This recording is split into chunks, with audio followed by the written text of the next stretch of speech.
Hey Ben. Joshua, how's it going? Yeah, I'm doing very well. Thanks for coming in and spending your time this afternoon with us. That's fine. Pleasure to come up. Yeah.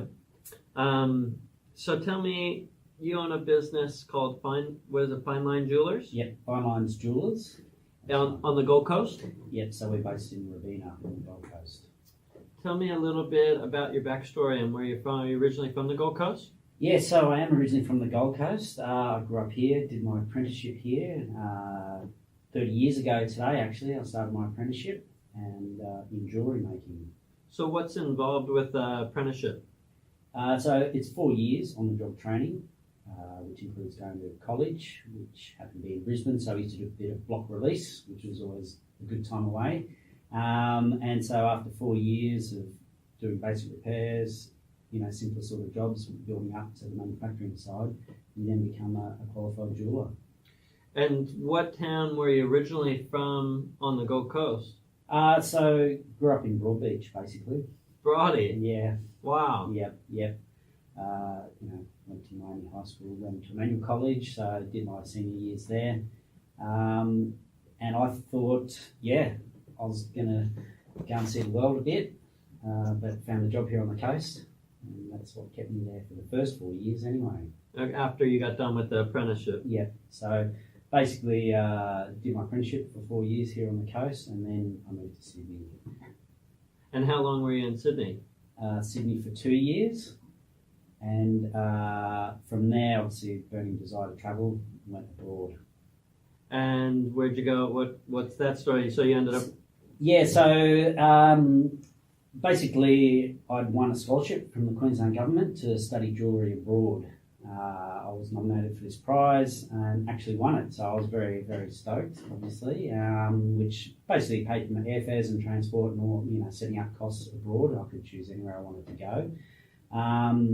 In my time working, I'd met some people who lived in Bali, so I ended up first stop going to Bali, so I spent a year in Bali in Ubud. Just surfing or what? Oh, there's surfing, but I was working with the traditional craftsmen in Chuluk, which is a village in the middle of Bali. So really old school techniques, made some great friends, and got some good waves too. Wow. Yeah. That's intense. So that was the first stop on my journey. Yeah. And then from there I was desperate to get to Europe. That was always my hit list. And being Australian, the easiest place was London, so went over to London after Bali. And then, just hit the streets, looking for a job. Got one little job to start with, but it was always my desire when I was an apprentice. My whole goal was to work for Crown Jewellers, and lo and behold, knocked on the door, gave them my CV, and got a trial in there. And spent 10 years working there. 10 years with the Crown Jewellers. So explain to me, who I'm not I'm probably the farthest person that would know anything about jewelry. Sure. I probably had a few watches and things of that nature. Mm-hmm. That's probably the extent of my jewelry. But what is the Crown? What explain that? Yeah, so the actual company name was Garrard, and that is a well-established jewellery business, house in London, and it's been, I think, since 1858, and it's been making jewellery in the West End of London since that time. It started off as a silversmiths and then grew into gold and silversmiths, and then they had the royal warrant for making the Queen's jewellery, Prince Charles jewellery, and the upkeep of the crown jewels in the Tower of London. I was amazed. I ended up going into your place in Robina, and when I walked in there, that's exactly what it was. It was like this, almost like a blacksmith type of a place. Like I guess I just never really thought it through of how jewelry's made. No. And so I walked in and people are lighting torches and heating up stuff and they're hammering on things. I'm like, wow, this is really, it's an artwork. Yeah, it is an art form, and probably one of the oldest art forms as well, because they've been making jewelry since, I don't know, what it was, 100,000 BC or something like that. They've been starting to make, but yeah, if you think of a blacksmith, with the anvil and the hammer and hot, that's pretty well what we do, except we do it with gold and silver and platinum. It was really, really cool. Mm. It just didn't pass through my mind of how these things were made, and Yeah, it just so doesn't go through a normal person's day that you don't think it through. no, that's right. I mean, you walk past a jewellery store in the shopping centre and you just see jewellery, but you never think of how it comes about, really. There's lots of trades like that I would have thought of, but yeah, we're the people behind those jewels and absolutely fabricating those. And so you spent 10 years at that organization, Mm-hmm. and was that a good experience? Oh, fantastic. I didn't want to leave, apart from the fact that I'd sort of grown out of London. I had kids and wanted to live in a more rural or coastal environment. Yeah. But if that wasn't the case, yeah, I could have stayed there for a much longer time. The experience was great, really, working on the finest jewels, some of the most fantastic pieces I've ever seen, and surrounded with other great craftspeople. One guy I sat next to, I was probably about 20, I would have been about 27, 30 at the time. The guy I was sitting next to was 75 and was still making jewellery. And I think he only just retired about 5 years ago. So some of that really old school knowledge, I was able to, make the most of those opportunities.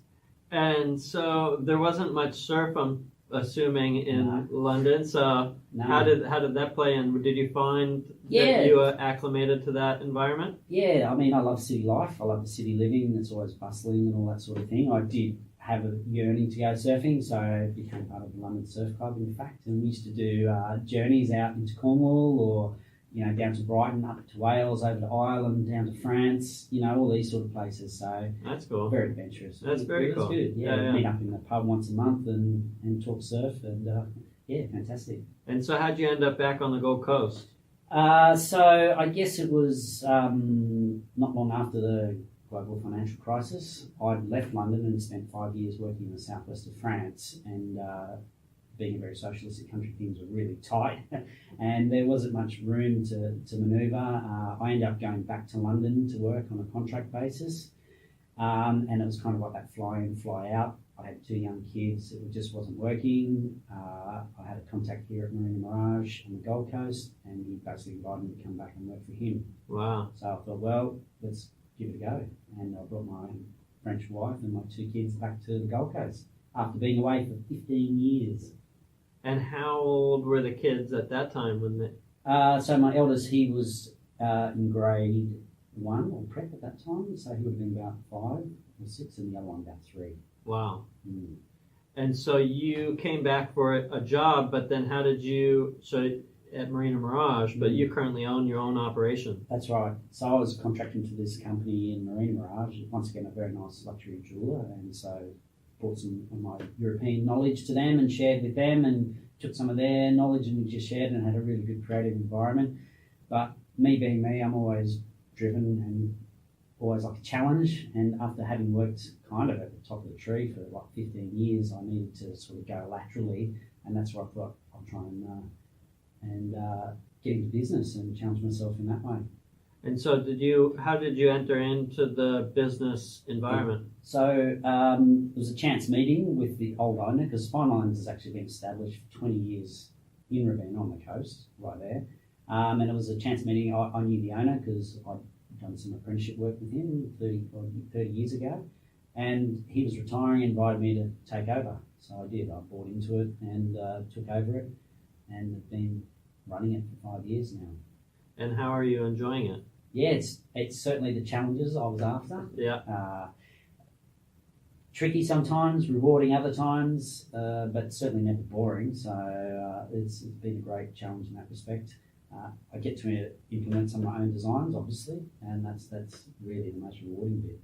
And so I guess what's your overall business strategy? How do you go into the market and compete against, let's say, the big guys or even other smaller guys? Do you have a overall business strategy for your organization? No, we are working on a few new strategies. I'm sort of the guy that gets into it and just keeps going and just exploring different avenues. So a real hard, fast strategy I don't have. I'm my own strategy, so I do a lot by feel and show what I love to do, and that sort of differentiates us from other people is that real personalised feel, that real unique one-off experience, being part of the family.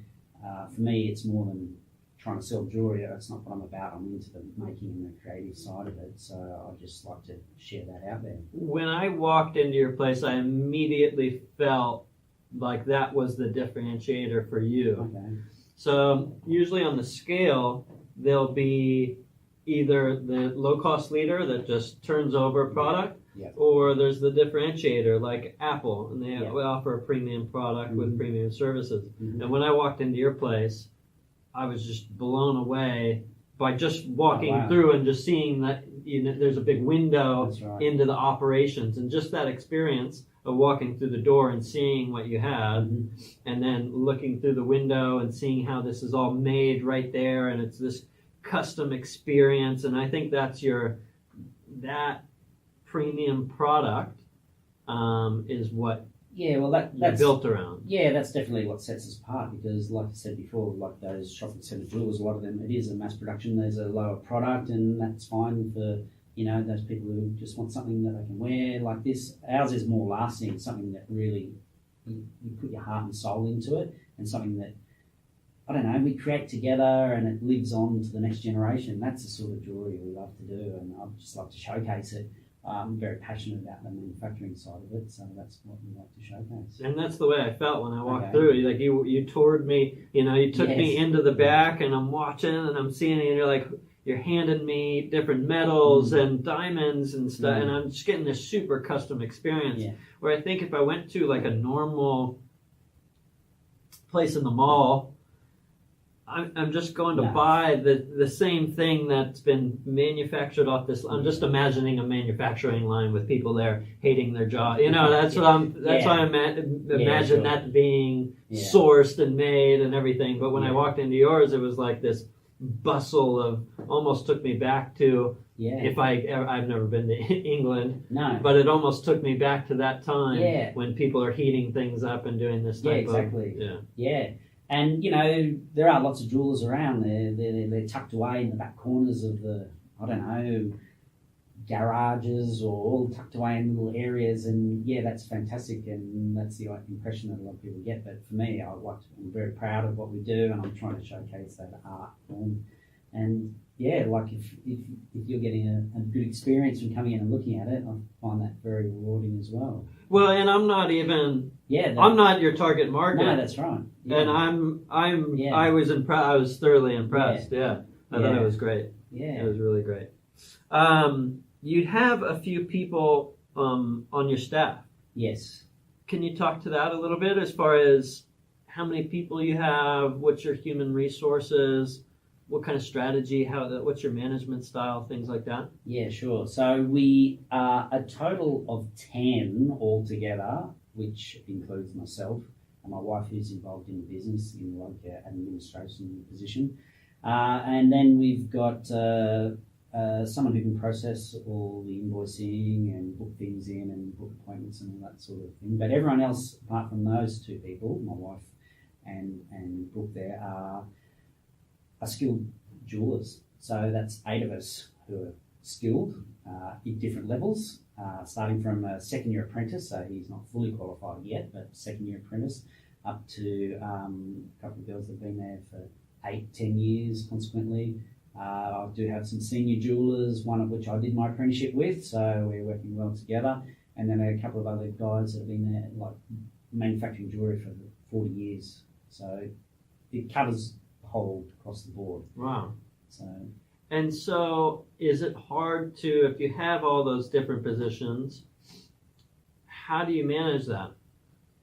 Yes, that's always been a challenge of mine because, as I was saying, I'm a bench person, I'm an artisan, and so that's one of the challenges of getting into business was to try and figure out all these kind of tasks and skills and what my strengths and weaknesses are, and I'm definitely finding those, especially after the first 4 years of going at it and just feeling my way.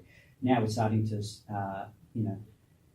get management in position, working with human resource people to find out what the right fit that everyone is, getting position descriptions. I mean, when I took over the business, it was a real ma and pa company.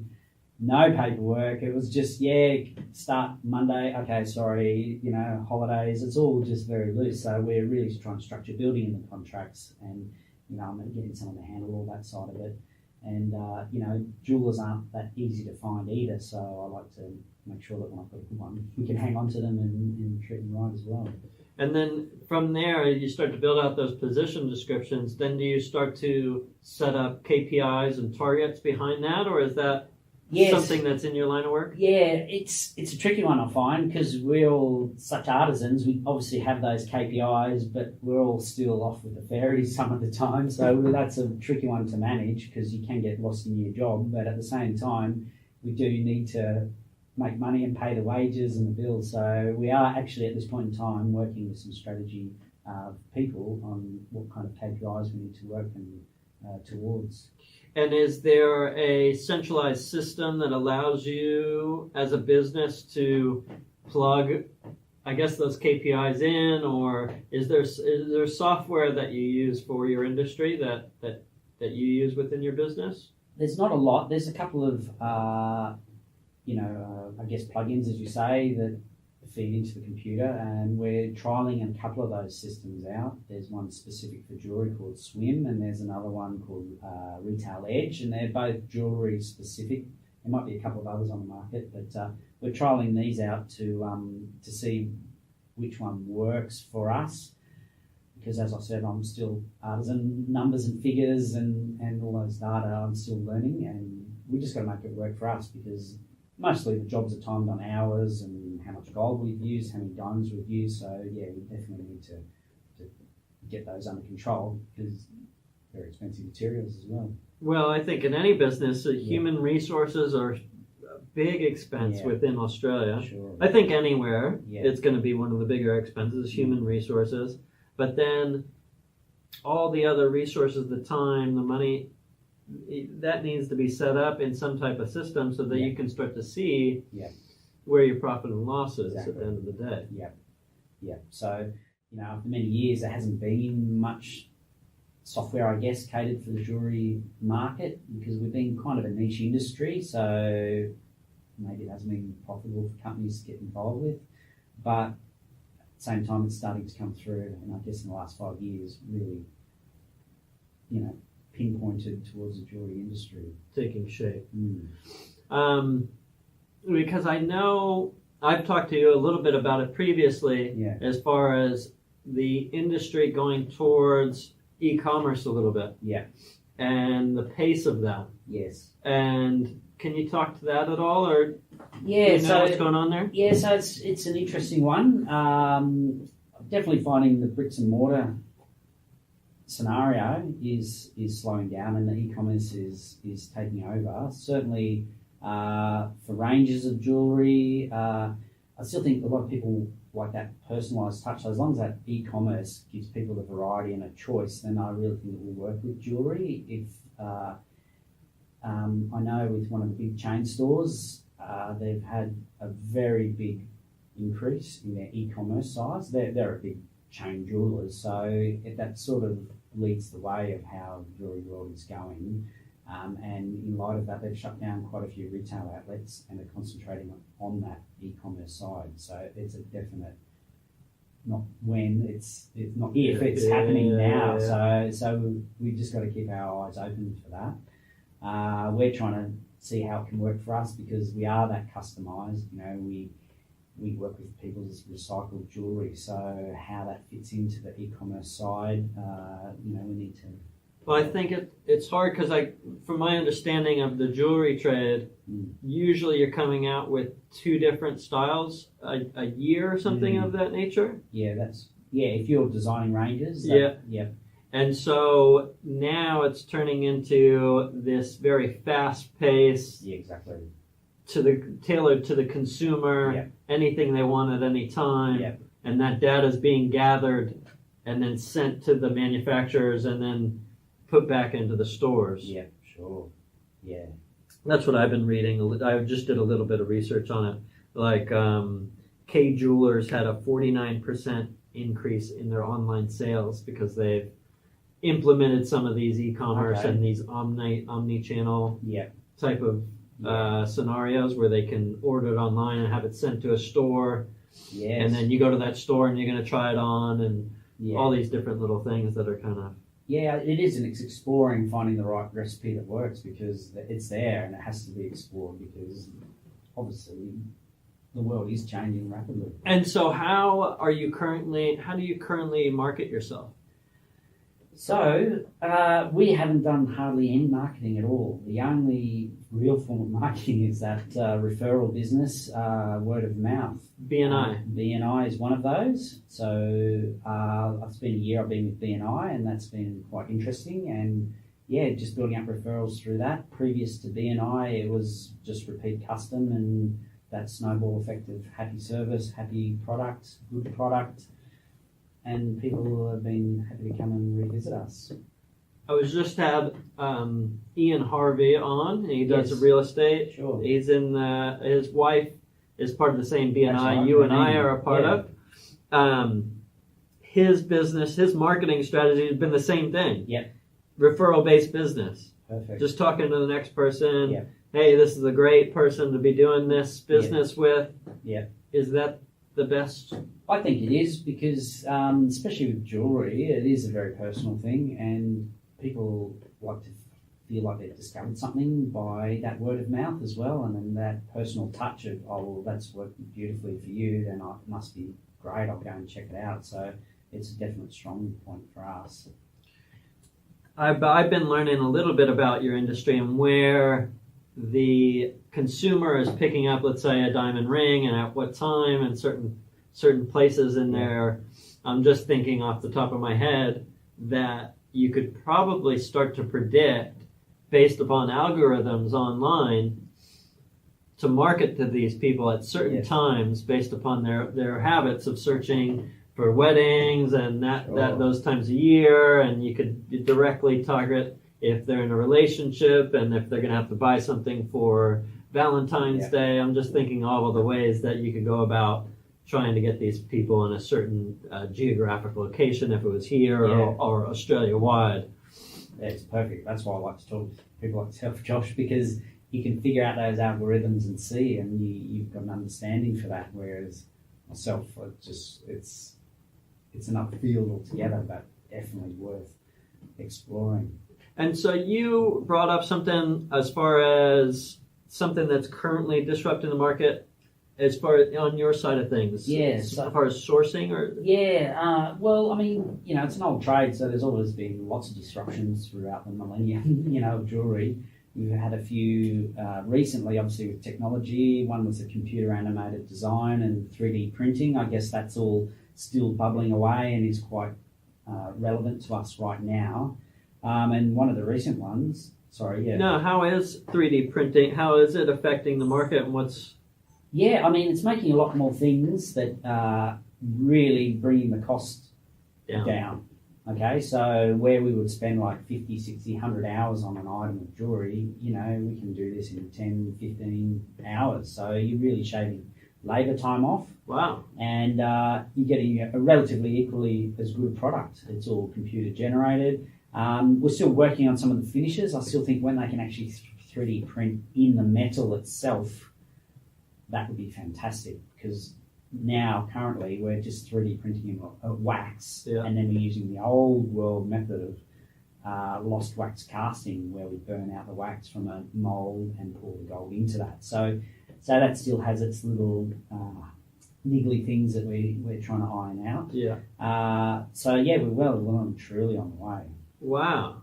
Yes. I didn't realise that. Yes, I didn't even think of that. No, so whereas my training has always been like, okay, we melt a bar of gold, we roll that bar of gold out, bend it up, solder it, hammer it, bang, bang, bang. Mm-hmm. We can now draw that onto a computer, look at it on 3D access, make sure all the stones fit nicely balanced, all these sort of things, and then we can print it. And from there it goes, like I said, to the wax model. So it prints in wax currently, or lathes out in wax, and then we pour the gold into that mold. And this is something you currently do? Yeah. You currently do use that? Yep. So we use a few subcontractors within our, our network to work on that as well. So we can offer the full handmade experience. Yeah. We can use the 3D CAD design Yep, experience, yep. and often combine the two to get a really great product. Of course. Yeah.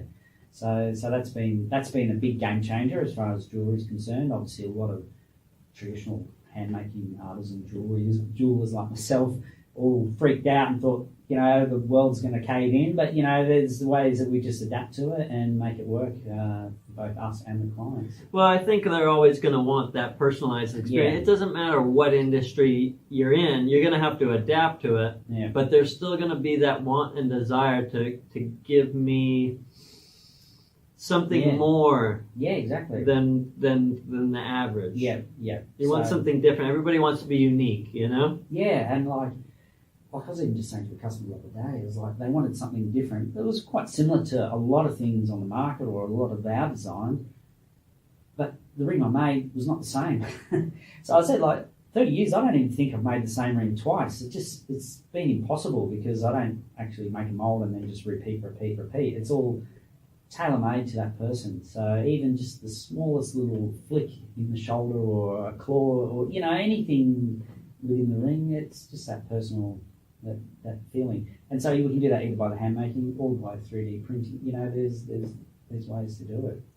And so what else? 3D printing and then... So currently the big one I'm reading about and have seen and experienced is synthetic diamonds. So obviously you've got your big four gemstones. You've got diamond, you've got ruby, sapphire, emerald. They're your big four. There's plenty of other gemstones, absolutely unreal to choose from, but they're the big four, most popular, I would say.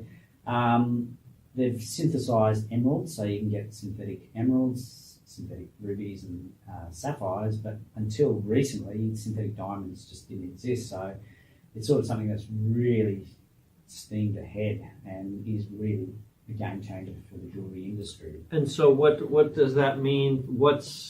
How is it affecting it? Yeah, it's really dividing the jewelry industry because there's the diehards that say, diamonds are precious and come from the earth, millions of years of formation, will last for millions of years. And then there's obviously the factories that are making the synthetic diamonds that come from the ecological perspective, the cost perspective as well. So both exactly the same material. As you know, diamond is carbon, so they're both carbon. It's just one's formed in the earth for millions of years under heat and pressure, as opposed to one in a laboratory under a giant microwave heat and pressure to grow these diamonds. And like I said, just in the last couple of years, for quite some time, they can only really grow small things, maybe for industrial purposes, but in the last 5 years, they've really just come up ahead in leaps and bounds to the point where you can basically get a 1 carat, 2 carat flawless diamond that's been synthesized and created. So no difference at all? No difference. No real difference? No real difference. On clarity and all that kind of stuff? No. And they're still graded in the same way as a natural one is. So, for example, a D flawless, you can still have a D flawless. There's a couple of types of diamonds, like a type 1 and a type 2. The synthesized, how we test is that they're generally the type 2. This is deep chemistry, which is, pretty boring. But, the synthetics are that type. And they really clean and durable and all this sort of thing. And they do cost a fraction of the price. So what's the argument for regular diamonds if you could make them? So I guess the regular is that it's a genuine diamond, okay? A genuine, someone's dug out of the ground, whether people like that or not, it's come out of the ground. Mm-hmm. It's something that Earth has created naturally, so therefore is rarer. Okay, so therefore it'll hold. I'm feeling that they will hold their value over the time, whereas laboratory ones are obviously the same. They've been made in 6 weeks, 8 weeks, however long, 6 months, whatever. And for the start, they were quite high in price, but now they've worked out all the right scenarios. The costs come down, so they therefore will not hold their value. But how do you know which one's which? Only by testing them. But you can test them? Yes. Yeah. Okay. Yeah, there are current testing measures, but for the average consumer, for the person who's wearing one, you would never tell. You'd never know. I would never know. No. So my stance is, look, I'm happy to make a ring with it. I haven't supplied any myself. It's a field that I haven't gone down yet. I'm still on that side of the fence. Yeah. But if someone presents me with one, then I'm happy to work with them, as long as it's all disclosed. They all are generally laser engraved on the side, so you can, with a 20 times magnification, read that identification, and that will tell you that it's a created synthesized diamond. So what? Okay, so I have two things. Sure. First, in these impoverished countries where you're getting the diamonds from, Mm-hmm. what's going on there, and how is that going to affect the economies there? And what's your view on those third world countries? So that's a big one for me because the flaws of the synthetic is that if ethological jewelry, so that's a made up word, the ethical jewelry side of it, and that for a while we did have that talk of blood diamonds and war diamonds, and that put a lot of people off. But we're really, the diamond industry has really cleared that up, and everything is really traced and measured and all that sort of a thing. And I feel like by overpopulating the world with these synthetic diamonds, the people in those impoverished countries, like you suggested, if there's less demand, they're not going to have the work that supports a town, a village, their country for that matter. So you're taking one aspect and leaving the other aspect. Where do they go from there? That's why I'm still pro the diamond industry and the mining. Obviously, it is a touchy subject, but it still employs a lot of people. And so, do most diamonds? I don't know too much about this industry, but they come out of Antwerp. So that's a major hub for diamonds. Antwerp, Israel, and New York. There's some major hubs, and like a big area for rough and cutting the rough diamonds is Antwerp. Yeah.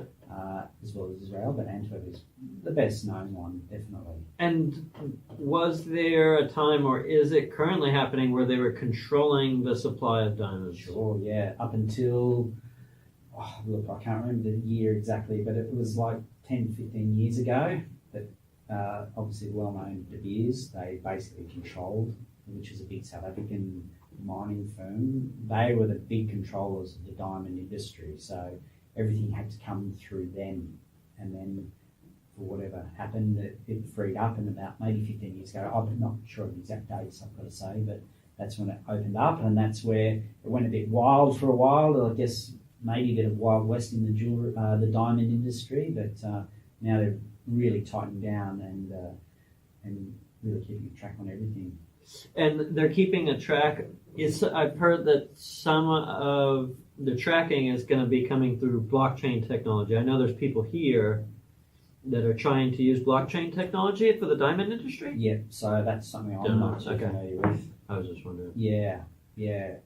I'll be interested to know, because like that training, what is it? The block training? Is it? It's blockchain, and yeah, so blockchain, it would just help. It would be with those the identification of all those diamonds. Yeah. It would be able to, I'm assuming, track and trace and provide visibility for the industry on where the diamonds are going and the transactions. And I'm not exactly sure, but no, but I wouldn't be surprised if it's already happening. Because already there are engraving onto, like laser engraving inscriptions onto the majority of the larger diamonds, and that's happening as we speak. Wow. Yeah, so quite interesting Super. Times ahead. Yeah, because I was at an event, and they're using some of the diamond technology that helps facilitate world trade. Yeah. And they're taking that technology and they're transferring it over to cannabis. Right. So they're taking the same platform and they took that same software, and then now it helps with the cannabis platform to help facilitate the trade of cannabis across. Because I guess there's a lot of the same, I'm guessing, criteria. They probably have to test it and all the same types of stuff. I guess they're kind of similar commodities and they're very desirable. People can really profit from both, but if you can measure it, and it's And I know Israel is a major hub for cannabis, and so is diamond. Yeah. So I think that's where that overlap came from. Right, anyway. okay. Yeah, it's interesting. There you go. Yeah. What current problems are you facing within your business? For us, I guess it's like having a lot of staff and being able to, I guess, dare I say, billable hours. You know, I've got some lawyer friends and everything's billable hours, and I guess we fall into that same category as well to make sure everything is on track to retain that profitability, because, you know, obviously people are on the search, really, they're very price conscious and looking to get the best deal and all that sort of thing. And obviously Australian labour is not the cheapest in the world, so I guess it's just finding the right balance for our product, you know, so that we can bill it correctly. So we can make a living and, you know, grow the business and you know, provide a great service, as well as giving the customer a great deal. What is the solution rest within the operations, or does this solution rest in your marketing? So I think it's a combination of the two. Like I said, we haven't done any marketing, so that's something I really want to explore over the next year and actually get a marketing strategy for our business, because we are tucked away. I will say it's a real one of those searching you'll find, but we're not gleaming to the public. So really, I want to get our message out there to a lot of people within the local community and further afield. So marketing is going to play a very big part of our next year's strategy. And then also, I guess with operations, fine tune it and get that right software to help us keep an eye on the KPIs, and, you know, make sure everyone's performing to the best potential. Yeah, it'd be interesting to have a look and see how the operation CRM could tie into your marketing strategy. Yeah. Because I think both of those things could probably be solved. Yes. Maybe in the same system. I believe so. Yeah. I would guess that's probably, and the setup and the time of that system. That's right. Would help you if you got the operations down to help support your marketing. Correct. Yeah. Absolutely correct. Yeah. And like I said, as we're trialling a few things, it's been already a leap from where we've come from, where jobs used to come in, we used to write on a piece of paper, that'll be ready on Friday, sir, and catch you later. No details kept or no ongoing support. So up until 6 months ago, that's, you know, even a year ago, that's how it was operating. Where now is we want to grow those relationships with the clients and meet their needs, really, and that's where that CRM is going to come into play. And then obviously we can see how we can best use our resources within the workshop. That's awesome. Yeah. That's awesome. So, I'm really excited for you. Yeah, thanks. I'm excited that you're excited. Well, thanks, Ben. Thanks for coming on. It was a pleasure. I'm a big fan of what you're doing, and anybody I come in contact with, I'm going to try to push your way. Yeah, thanks, Joshua. Thanks for having us, and talk to you soon. Thank you. Thank you.